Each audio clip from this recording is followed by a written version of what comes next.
My community, residents, houses. Oh my God, I never see nothing like this from the day I born. Welcome to my hurricane series. No dinner. What's that, brother? Or dessert. You know it. At least 28 people are known to have died from the storm, but the full impact on people's lives is far greater. Lose everything. So why can't we leave when y'all feeding us pastries for breakfast? These black Americans on my feed at the resorts are so annoying. I can't wait for them to fix the airport so y'all can get back the home. Jamaica did not choose tourism as slavery. They chose it as survival. Americans are not the only people who travel to Jamaica. All skin folk ain't kinfolk. There is very much dysphoria in the black community. I think I lie for you. I think I die for you. Sure that you cry for you. Do things when you want me to. Like control. Yeah, like. What's goody? What's poppin'? What's crackin'? What's crackin'? What's crackin'? What's crackin'? Y'all chillin'? Y'all chillin'? Hi. Bet. It's your girl Lisi, and we back again with another epic video. So apparently the people them is mad, they vexed because they couldn't get them a hot plate of food during a category 5 hurricane in Jamaica. Oh my God. Don't act shocked.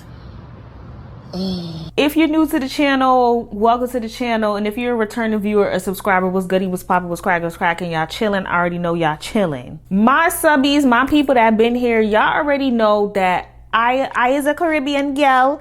I is a Trini gal. I mean, I'm a Yankee. You know what I'm saying? I'm not a Yardie, but you know what I'm saying? My roots are very much still in the Caribbean. And as a Caribbean American who has experienced her own hurricanes firsthand, I feel like it's only right for me, like regardless of how many views this video does or does not get, it's only right for me to speak on this topic that's going on and about what's really going on here, because from what I can see with all the discourse online, I just see how disconnected people really are from reality. But before we get into today's video, definitely do not forget to give this video a big like, comment, and subscribe. Also help your girl out by hyping this video. Swipe on that comment section and click on that hype button. And make sure y'all tap in with me on Instagram, TikTok, and Patreon. Now let's get into the video. Let's talk about the crisis itself. I'm sure, you know, if you don't live under a rock, y'all know what's going on regarding Jamaica. And if you do live under a rock, let's just give a brief synopsis. Category 5 hurricane.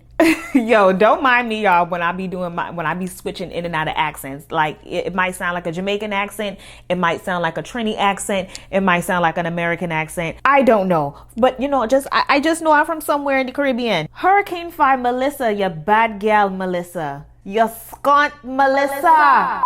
She mashed up the place on October 28th, 2025 in Jamaica. She mainly affected, from what I can see, she hit the whole island, but the worst of the worst was honestly the touristy part, but the country is still near the touristy part of Jamaica. So she kind of hit Montego Bay, Westmoreland area, New Hope area. And as I mentioned, she touched down as a category 5 storm with winds of basically 185 miles per hour, making it one of the strongest hurricanes to ever touch down in Jamaica. The rainfall was projected to be 15 to 30 inches. And I think it was reported that in some areas it even reached to 40 inches of rain. Storm surge, flooding. Some parishes were described as underwater, trees knocked down, leaves off of trees, roads blocked, solar panels. You got a solar panel in your yard. You don't even know whose solar panel this is in your yard. People's homes completely dismantled, roofs blown off of people's homes. And in short, we just have pure destruction of infrastructure and entire communities facing a natural disaster that I honestly don't feel like they were prepared to deal with, honestly. And honestly, the damage from what I could see, because it's so many videos popping up on my YouTube feed of different Jamaican residents like vlogging, like they're taking the time to vlog, okay, and really show the world what's going on. And honestly, y'all, it's bad. It's really bad, and it's really disheartening, honestly. Of course, communications are cut. People don't have power. People don't have signal. The people that are being able to post, I don't know if they're going at the top of a mountain or what they doing to get their signal, but for the most part, people cannot communicate. People do not have signal. People do not have power. People do not have water. People do not have food. Like, it's serious. People are misplaced. They don't have homes. People don't have clothes. Some people have lost everything, all of their belongings. Some people have lost their lives. Clock it. And all of this matters because I'm not sure, you know, the people them who have complained, I'm not 100% sure if they have and I'm talking about the tourists that, you know, were complaining. We will get to that in a second. And just people in general, like, do y'all understand that, okay, Jamaica might be a vacation spot for many, but for many others, it is their real life. They live there on a day-to-day, 365-day basis each year. And Jamaica is very much a third world country. Did we forget that? And if you want to compare Jamaica's economy and infrastructure to that of the United States of America, it's like comparing apples to oranges, if we're going to be FFR. Especially with their capacity to respond to something like this, it's completely different than what a major city in the United States of America has to deal with when it comes to a hurricane. And I'm mentioning that because where I'm at, Houston, we can get a hurricane. We have gotten hurricanes. I've experienced a hurricane here. Florida is prone to hurricanes. Louisiana is prone to hurricanes. And shoot, it was one year when I was living in New York, we got Hurricane Sandy. But I think we need to understand and emphasize that when we're dealing with a small island surrounded by water, the same kind of storm that can hit the US will do way more damage to them than it will to us here in the US. So when tourism resorts are hit, people's vacations are inconvenienced, homes made out of weaker materials are completely destroyed, and staff and workers of resorts have less protective systems, it honestly just causes a domino effect and the issue just becomes bigger and bigger. So that's the baseline, the storm, the destruction, and the scale of it all. Now let's get into how the reality of this all collided with people's vacations. Not only just their expectations, their complaints, the whole culture of service during a disaster, the entitlement, and why all of that matters in this situation. And I want to reiterate, honestly, like, Jamaica isn't just a resort. This is home to millions of people. Hurricane Melissa honestly reminded me of Hurricane Katrina. I was very much a child when Hurricane Katrina happened, but it was such a big thing. It's like you had to know about it. Hurricane Katrina, if you don't know, you should know, but that was a Category 5 hurricane, just like Hurricane Melissa, that hit New Orleans, Louisiana, and I don't know the year right now. It had to have been like 2005 or 2008. It was 2005. I'll put the correction on the screen. Honestly, we all saw how devastating Hurricane Katrina was, and it hit a country that just so happens to be one of the most richest countries in the world, the United States of America. Imagine a hurricane of that same force that hit one of the most richest countries in America, hit a small country, island in the middle of the ocean, a place where hurricanes thrive. They love ocean water and warmth. Who does not have the infrastructure, resources, economy, or government funding to effectively rebuild what was lost. Hurricane Melissa, this is not just a storm crisis. This is a humanitarian crisis. Honestly, I was so frustrated seeing tourists online. You know, even though a part of me does understand their frustration, but a part of me was saying, girl, suck your mother. That's what a part of me was saying. And no, y'all, I'm not laughing at the situation. That's just me. I just laugh. Just in case somebody says, why are you laughing at the situation? You're so sick. You're such a sick individual. You're laughing. It's not nothing funny. Look at all my other videos. Thank you. I was really like, kissing my teeth. People complaining that they getting bagged lunches. People complaining about Wi-Fi and people complaining that they getting food that's not up to their standards. And it's like, did the workers even eat? Clock it. Or are they too worried about still doing their job? Cause baby, me, I would have called out and I would have lost my job. I wouldn't have given a fuck. I would have been at home. The way my attitude is set up, I would have been at home covering for safety, boarding up my house, making sure we're stocked up with food, water, flashlights, portable chargers and everything. I would have told y'all to suck your blood clot mother. That's what I would have told some of these people, no cap. Another thing that kind of sparked the idea in my head to do this video today was the whole conversation, or not a conversation, but a little debate, if you wish, that I had on Threads. Here we go again. Here my ass on Threads again, having debates with motherfuckers. But it was this girl, she had this whole argument about how Jamaica relying on tourism is servitude. And they are not a tourist country at their own free will, and that this hurricane came to be a new beginning for them because they were tired of people mocking their accents, wearing faux locks, and getting clay massages on their island. What? Bro, what are you talking about, man?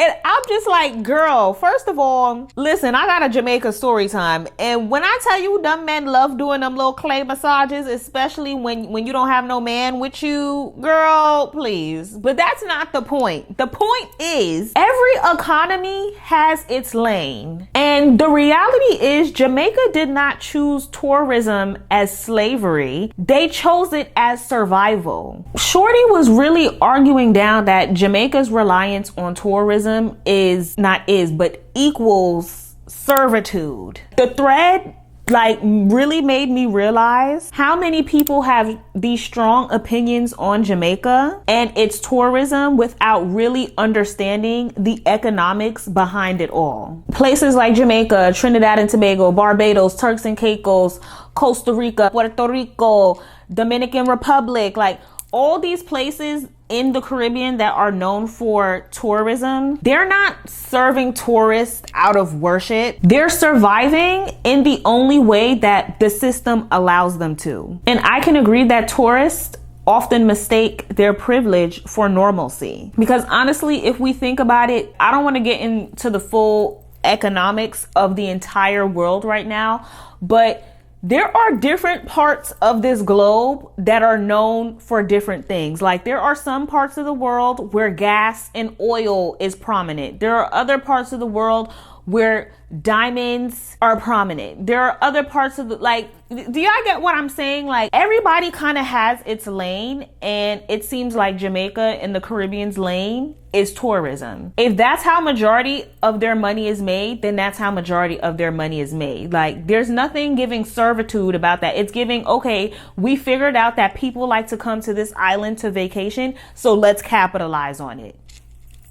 Especially being that they are a third world country. They have to do what makes sense to put food on their table and take care of their families. And honestly, the whole back and forth with old girl just showed me how interconnected survival is. Whether you're in the United States of America, Jamaica, the Middle East, Europe, Africa, Australia, New Zealand, Russia, China, Japan, wherever you're at, everyone is working to survive. Clock it. The difference is that some people, depending on the part of the world you are, don't have that many choices of what they can choose to survive. And of course I have the screenshots popping in and out of the screen for y'all, so y'all can read the little debate that I had with old girl and what she said.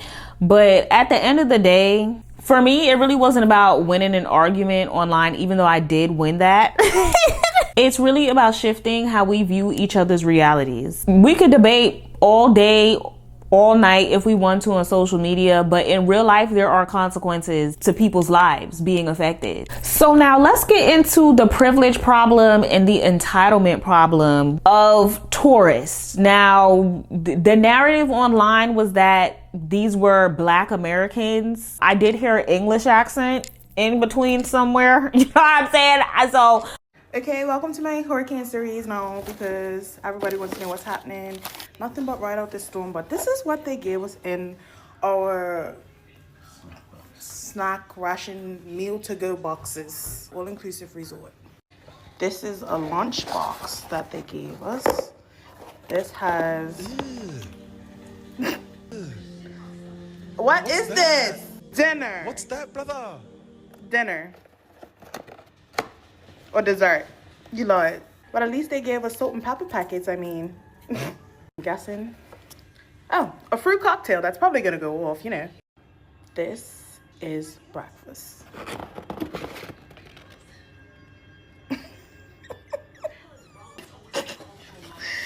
Peas and carrots, 2 hash browns, 2 boiled eggs, and some bacon that they probably scrapped off the breakfast. Before I forgot, we have no microwave in our room. Been given food to warm up.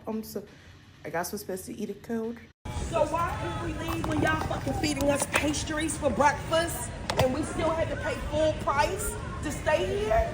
May I ask where you're going now? We going to get something to eat. Everything closed across the street. So what are y'all doing for gas? You all knew this storm was coming, right? So you gonna give us bag lunches, bag breakfast? So a lot of y'all have asked me what happens if you don't pay or if you can't pay, you need to renew, whatever. So this is the line right now for people renewing their rooms or can't pay. If you cannot pay, you get locked out. That's just it. You get locked out of your room and you have to find somewhere else to go. I don't know where all everyone is from, but I'm sure there were definitely a lot of people from America, but Americans are not the only people who travel to Jamaica. So let's throw that out there. Regardless, there was privilege going on during the preparation pre and post Category 5 Hurricane Melissa. This is not your normal vacation weekend. We are in a natural disaster. What is going on? They was upset about the food. They had bag lunch. They had skimpy meal and ting. And it's just like, baby, when it came to the food part, some of y'all, if y'all watching, was sounding really ungrateful. And I understand y'all paid for a certain experience, so you expect that, but I don't know how much you expect when there's a hurricane. One of the ladies I heard in one of the videos, she was talking to one of the workers crazy. That's when I would have told her, suck your blood clot mother. She was talking to him so crazy, like, oh, y'all knew that there was a hurricane coming, so what y'all gonna do to accommodate it? Like, she was talking a little bit too crazy for me, and if I was there, I would have handled that for the employee. I'm not gonna lie to you. People are complaining about the quality of food that they're getting. At least you're getting food. These people don't know if they're even going back to a home or not. These people don't even know when the next time they're gonna get their own plate of food. I'm sorry, maybe I'm just a person like, if I'm hungry and there's something available for me to eat, I'm going to eat it if I'm hungry. Beggars can't be choosers. People are literally there at the resort working when they could be at home preparing for the storm. They could be at home surrounded by people that actually appreciate them, their friends and family. But they're here at work because for all we know, if they didn't show up to work, they probably wouldn't have had a job after the hurricane. What we need to understand is that the staff does not control what happens at these resorts. What do they do? They simply just work there. The gag is, how much y'all want to bet? 90%, if not all of these resorts are not even Jamaican owned. I guarantee you these resorts are owned by white people, Asian people, clear people. If there is Jamaican people in the higher ups, they might be a part of management. If there are Jamaican people who own resorts or hotels out there, I feel like it's really giving boutique hotels. Like, I'm not gonna lie to you. And it's not to say that all Jamaicans are poor or in poverty. There's levels to this out here. I'm 100% sure there are wealthy Jamaicans living in Jamaica. But from what I can see, majority of the population is not wealthy, especially comparing it to the American population. Like, point blank period, I feel like the blame, if we're gonna put blame anywhere, it should be maybe on the resort owners and even on some of the tourists as well, because they said Melissa, she was in the kitchen cooking up Like 2 weeks out. Y'all knew the hurricane was coming too. Y'all telling the resort employees y'all knew the hurricane was coming. What do you want them to do? To tell Melissa to sit your rump down? Listen. For me, living through Hurricane Beryl, you know what I learned? If they say a hurricane is coming, believe them. They're not lying. They're being dead ass with you. They're being dead ass. The meteorologists are being dead serious. The hurricane is coming. Take precaution. Get your travel insurance. Cancel your trip. When they say the hurricane is coming, that bitch not stopping until she want to stop. Real shit. But all in all, I really feel like the resort owners, they chose greed over the safety of individuals. Because if I was a resort owner and I knew a hurricane was coming, I would have to make the call to just cancel reservations. Especially because we knew in advance, especially because of how powerful the storm was. It was a slow moving storm. So you know if it's moving slow, it's causing more damage. I would have just canceled people's reservations. But the resort owners, they chose greed and they still decided to charge people them extra days when they could not leave the island. Yeah, they did. But we have to think back. In the United States of America, a first world country, one of the richest countries in the world, what was happening during Hurricane Katrina? Did y'all watch that docu-series on Netflix? I haven't finished it, but I started watching it. And Louisianians, New Orleans people, they either had to evacuate the city or they had to pay to stay in hotels to be at like a higher level than floor level. And they had to pay to stay in hotels. And this is in America. So I don't know why y'all overseas thinking y'all gonna stay in a hotel for free. If you only have enough funds for that vacation and you don't have cushion in the event of an emergency, because anything can happen on vacation. I'm not trying to put stuff out there, but there's people, like I have literally have a family member last year, she went on vacation and she passed away on vacation. So what does that mean? That means people got to pay for funeral arrangements now.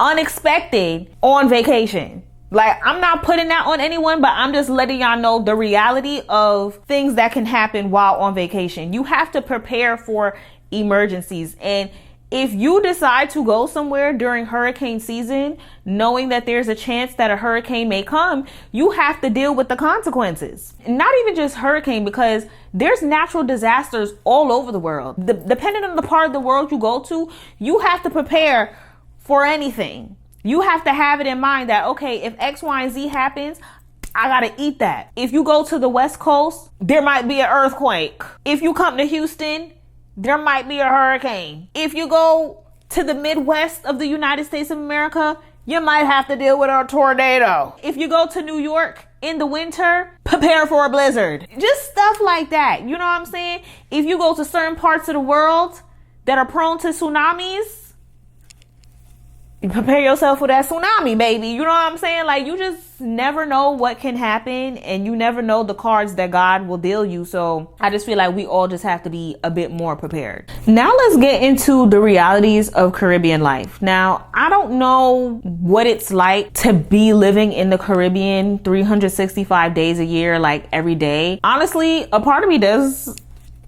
want to move out there. I'm not gonna lie. Not specifically Jamaica, but girl, when I went to Jamaica, I was like, you know what? I could live here. Like, I could live here. Like, I definitely want to travel to some more Caribbean countries just to feel the vibes. But as far as places that I have personally been that are a part of the Caribbean, I have been to Trinidad and Tobago, I have been to Jamaica, I have been to Puerto Rico, and I have been to the Bahamas. But as far as like being in the real countrysides, I have experienced that in Jamaica and Trinidad and Tobago. In Trinidad and Tobago, I went there when I was like, I don't know, I think in like the 3rd grade, and I had a multicultural experience in Trinidad and Tobago. When we first got there, we went to my Uncle Harry's house. He lived in the mountains. Okay, he lived in the countryside of Tobago. His house was basically kind of like a shed, honestly. Like, it was structured. There was a living room, there was room, we had power, but power is really like lights because there was no AC. There were chickens walking around outside. To use the bathroom,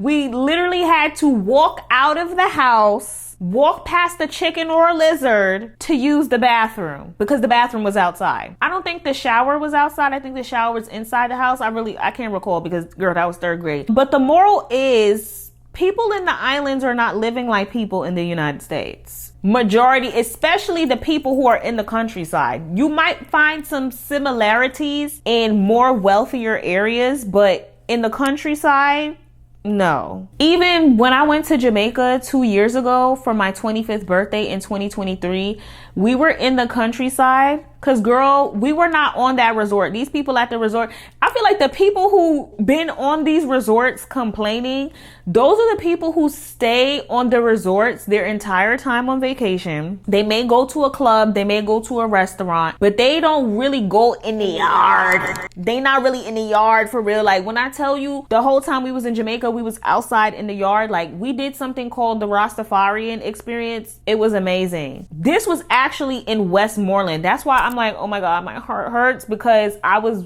really there in the yard with them. Here's my Jamaica vlog if you want to watch it. I personally met people in their village. We were in the river swimming with locals. Like, I seen a woman bathing in the river in 2023.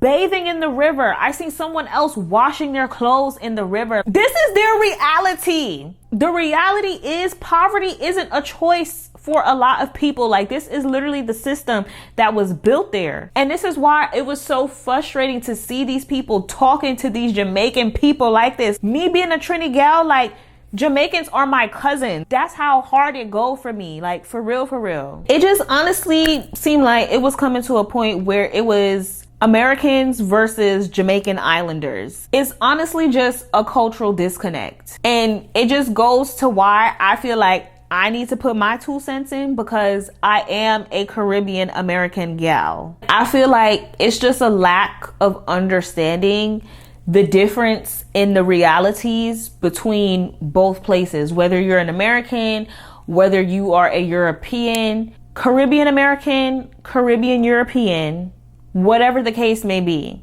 I feel like a lot of us don't understand how privileged we are to have the lives that we have. Even those of us that are here in America struggling. Our poor is not their poor. Our ghetto in projects is not their ghetto in projects. What some of us may call struggling here is somebody's wealth in a 3rd world country like Jamaica or elsewhere. And even going back to Hurricane Beryl, bro, when I tell y'all, like, I didn't realize how serious a hurricane was until I was in one. And Hurricane Beryl was a Category 4 storm. So we was this close to being a Category 5. It was scary. The power went out. I didn't have power for a day and a half. Now, compared to other people out here in Houston, there was people who didn't have power for days, a week, weeks, food spoiled. You had to wait like a whole hour on a gas line just to get some gas in your car. And you know, I was fortunate too in Hurricane Beryl. I didn't really have to deal with much destruction outside of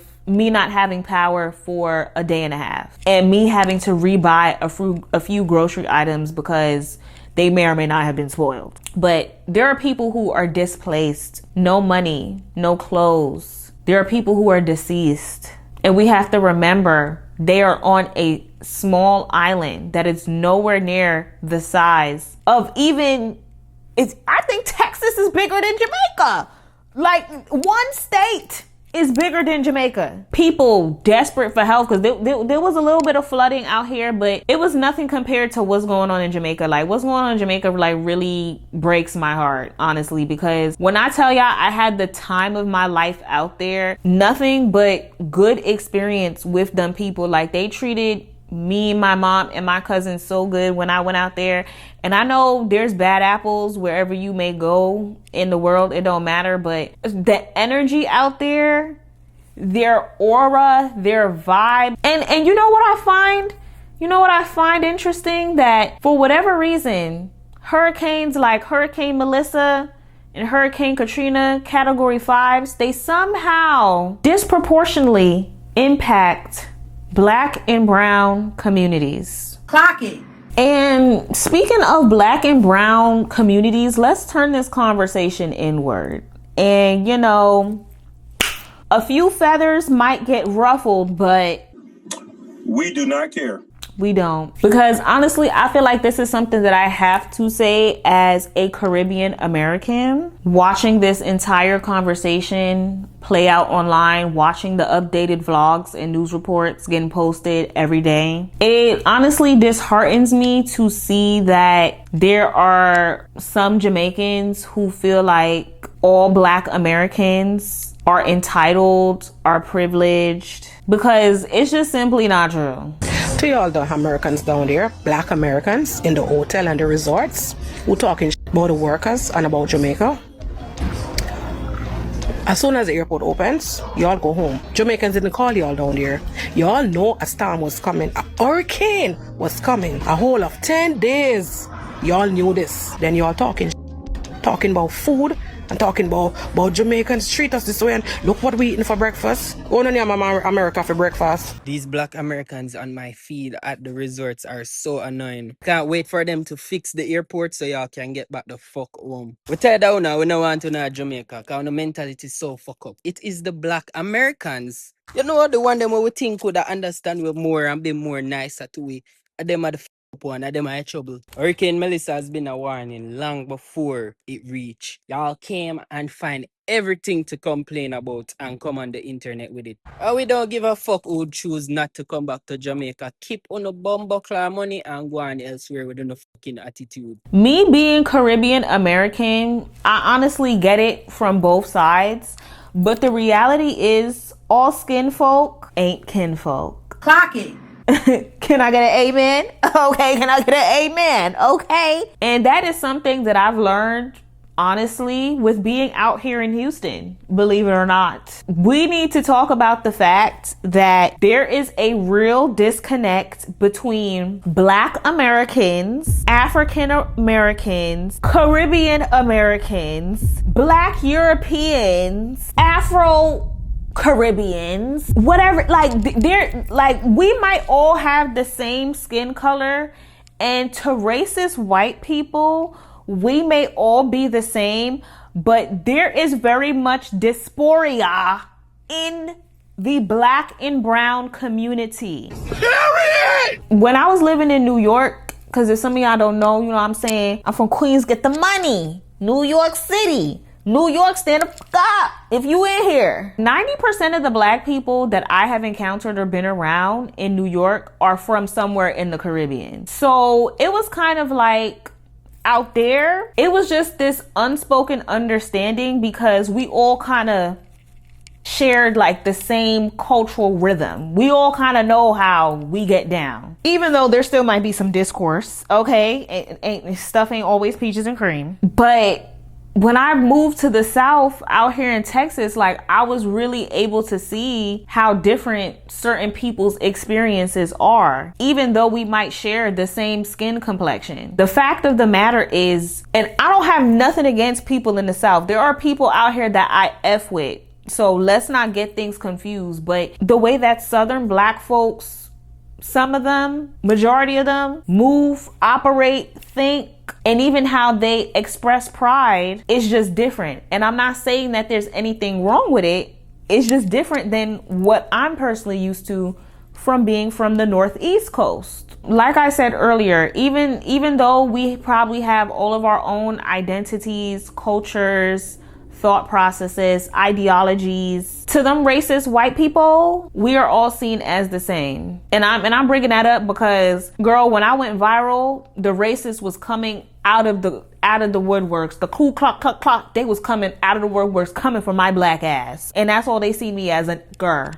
Dumb people, they don't care if you're from Trinidad and Tobago, Jamaica, Texas, New York, Europe, Africa, we're all the same to them. But the reality is, for me at least, based on my personal experience, within our community, the Black community, that unity is not always there, which is why we're seeing this divide between Black Americans and the Jamaican people. But honestly, I don't even want to be categorized as a Black American. I am a Caribbean American. Oh, look at me contributing to the diaspora. Lord Jesus. But yeah, in this discourse, you know, what I'm seeing is, I'm not going to say all of it is negative. There are people saying positive things. There are people posting TikToks being very respectful to their resort workers. And when I say people, I mean tourists that, you know, got stuck in Jamaica. But I feel like in a time like this, everyone should be coming together because it's a time of need. But it just seems like people are tearing each other down instead of sticking it out together and finding some kind of understanding. And that's the part that really frustrated me and had my little heart hurting, because if we can't see humanity within our own community, how can we expect the others to see that within us? Clock it. And yeah, that's why for me, this whole Jamaica situation, the virality, Hurricane Melissa, it hits deeper for me than a viral moment and a viral topic. It's not just about tourism. It's about empathy and how disconnected we are and how disconnected we have become as people. I don't feel like it should be about pointing fingers. It should be about perspective and understanding each other's perspective. Even though all of us Black people are connected by ancestry and skin color, the reality is the diaspora is not unified. And that's why I really feel like all skin folk ain't kinfolk. And at the end of the day, I did not do this video to blame tourists. I did not do this video to blame Jamaicans. It's just about accountability and compassion. The reality is we cannot keep treating people's homeland like it's our playground and have entitlement and expect things to go our way when disaster arrives. We need to do what humans are built to do, which is adapt and assimilate to the environment that we are in, and just have a bit more compassion. Be a bit less tone deaf, because there was a lot of tone deafness going on. If I can find some donation links, I'll include them in the description box in the comments. And honestly, y'all, after this whole situation, it's so real. If they need people to come out there and volunteer and help rebuild houses, schools, paint, plant, farm, whatever, baby, I'm out there on some volunteer shit, because I want to do whatever I can to help the people out in Jamaica. So if y'all have any links or references for that as well, definitely let me know. That's all I have for this video today, y'all. If you made it to the end of this video, put this emoji on the screen. Big J-A, big yard mine. Okay, let me stop, y'all. I'm just trying to end it on a light note, but I love y'all in Jamaica. God gives his toughest battles to his strongest soldiers. Don't forget to give this video a big like, comment, and subscribe. And I'll see y'all on the next one. Later. I think I lie for you. I think I die for